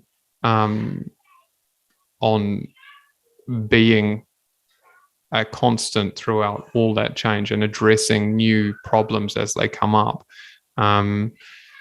And I want it to be something really core to how we're kind of known and how we're remembered. And so that was kind of where it started. Anyway. Okay, so that gives a sense of the scale and scope of the problems that it's solving. It sounds to me like it's not a vehicle for a particular solution, but a big ship to try and deal with all of these problems in different ways. Are there any particular solutions that you're deploying at the moment? I don't know if you want to talk about Discover Success or anything else in that vein. Yeah, absolutely. So yeah, the big kind of, I mean, there's so many big issues we're trying to tackle, but some that I think people should know about are, when they look at climate, people are very focused on the climate situation and climate change, and but there are drivers for climate change, and it's not as simple as carbon emissions. There's nowhere really left to hide with these things. We really need to get to the core of the issues, and the core of the issues is the amount of energy that we're using as humans. It's absolutely mind-blowing. I built a calculator recently that you can put in how many liters your car takes in fuel and the type of fuel, and then you can put the wage that you'd like to pay people, and it will tell you how much you would have to pay people to exert that amount of energy for a single tank of gas. And it's, for your average car, it's somewhere in the range of, I think, a couple of $100,000 you would have to pay in hours for people to actually, you actually exert that energy for you. And that's just what we're flying through. And this is not, it's just not, there's no way with the technology that we've got at the moment that we can continue that. There's just not. So anything anyone tells you at this point in time about a solution, if it does not involve reducing our consumption right back down to your grandparents' level of consumption, your great-grandparents' level of consumption, then in my opinion, it's not a solution, because we are going to run into planetary boundaries whichever way we go. If you look at one of the trustees for the Institute is a professor called Simon Michaud, and he works for the Finnish government. If you look at some of his work on phasing out fossil fuels and limits to growth and things like that, you see that the current fleet of electric vehicles globally is about 0.7% of the total. And the amount of minerals and metals and all the things that we need to scale that up, there's really not enough. I think the final numbers were something like, if we use all the lithium on Earth, and I know people will say, oh, there's other types of batteries and all of that, but you will run into these problems. If we use we'd basically use everything, and we make something like 16 years worth of batteries for, and people say, oh, well, you can recycle and you can,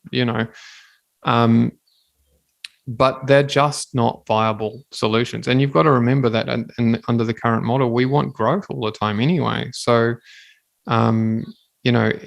energy, anyway, what I'm getting at is energy is a big one that we're trying to look at, and that is linked very much to consumption and the idea of success that people are striving for, which is why we also launched a program called Discover Success, which is designed to start people on that journey of kind of exploring what success really means in their life, as opposed to what you were just talking about earlier, as being accepting kind of someone else's definition of it and just adopting that. So that, I think that really gets to the heart of the climate side of things. And then there's all the environmental contaminant side, to do with exactly that, environmental contaminants, the things that we're putting out all the time in New Zealand. That would be the dairy industry, and the issues the issues there. One of the other trustees is a guy called Dr. Mike Joy, and I've known Mike for quite some time now, and he's very vocal about that. He's a freshwater ecologist in New Zealand, and very well known here. Really not afraid to call a spade, which is just brilliant. It's one of the things I really love about him. and if you look at the numbers on nitrate, nitrogen levels and things like that here, and I do, Google Mike and look up some of those figures, and these are huge issues staring us in the face, and I can guarantee you that the impacts of these, with what I explained before about how interconnected everything is, we don't even have any idea of what the real long-term effects of these will be. And I know this probably sounds quite extreme, but I genuinely wouldn't be surprised if we started seeing really, really strange new natural phenomena that we've just never even heard of or known about, because they've just the ingredients for that to occur has just not happened in our recorded history. So I'm half expecting things like that to start soon, because I think and I know that that's just my theory. I'm not saying that based on anything that I've been told. I think it's just a almost obvious expectation to have, based on how little we know about the world that exists around us and how significant the changes that we're making in this period of time. So yeah, environmental contaminants. Then there's population. Sorry, what was Mike's full name again? For Mike those who might want to Joy. Google him. Mike Joy. Mike Joy. Okay. If you just search Mike Joy ecologist, he'll come up, or even probably just Mike Joy anywhere in the world. He's pretty well known, and they're all really wonderful people. They really are. They genuinely want to make an impact. Then there's population issues, and kind of bizarrely fertility issues. We've got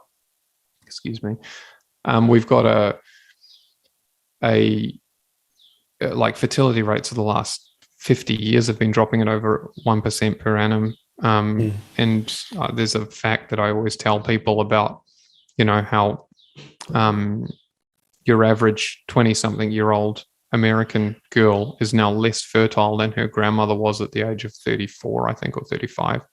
Right, interesting. So they're significant decreases, but they are still, and that's worrying on its own. Like, that's really worrying on its own. But then to be actually facing a population crisis at the same time is even more kind of terrifying, because it's sort of like, where do we go with this?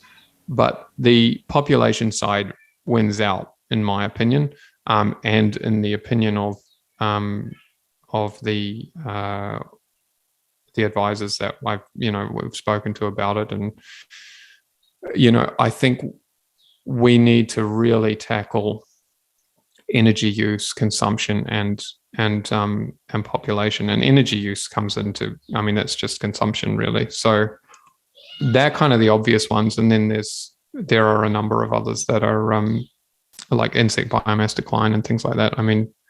That's just terrifying. It's declining at 2.5% per annum globally. We've got one of the advisors we've got is Chris Lykus, who's a really amazing entomologist. And there is some. We've got a program that we're working on that too. So all of these things we've been developing programs with.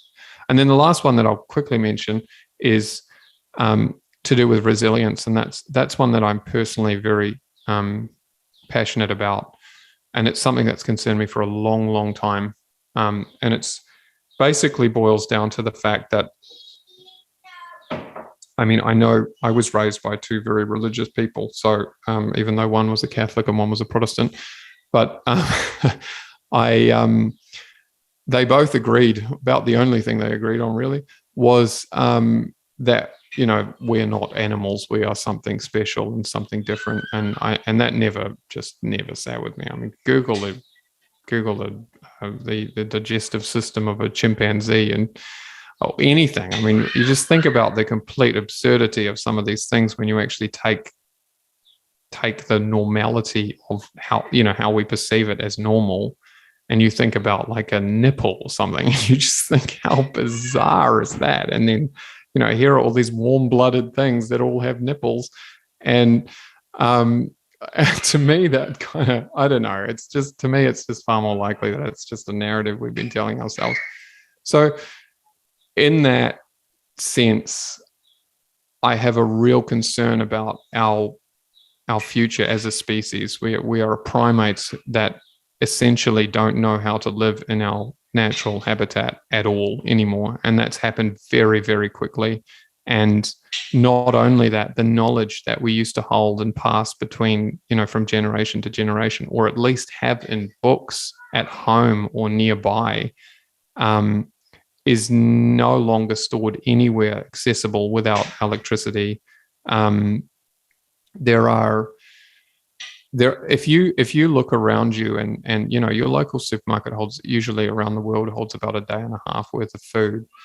If you just do a thought experiment on, what would happen if